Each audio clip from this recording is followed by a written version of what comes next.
हेर्नुहोस् यसरी धेरैकै रोजगार सुरुवात हुन्छ यहाँनिर, धेरैकै रोजगार। अब यहाँनिर बिस्तारै अब यो पार्किङको पनि पैसा सुरु हुन्छ, ठेक्कापट्टा सुरु हुन्छ यहाँनिर अब होइन। अब यो किनबेच गर्ने यो सानसानो पसलेलाई पनि एउटा व्यवस्थित गरेर सानो सानो एउटा टहरा बनाएर उहाँहरूलाई के भाडामा दिने व्यवस्था गर्छ र यसो गर्दा होइन स्थानीय सरकारको पनि आय स्रोत हुन्छ, अथवा यो उपभोक्ता वन समितिको पनि आय स्रोत हुन्छ। अनि यहाँ स्थानीय मान्छेहरूले पनि 1-2 पैसाहरू आउने गर्छ होइन।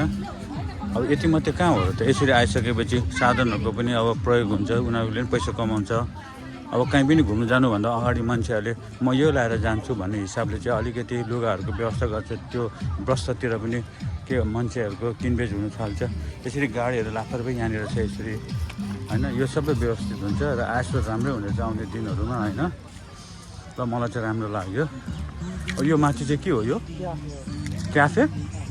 यो यो यो यो अनि यो क्रस भएको के हो त्यो? ए त्यस्तोमा नखाउँ हो।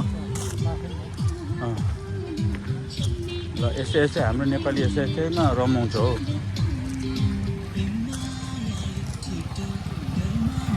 अलिकति हामी कमाउने र केही कुरा सिक्ने भन्दा पनि रमाउनेपट्टि हामी अब म्याक्सिमम् नेपाली छौँ क्या अलिकति नि।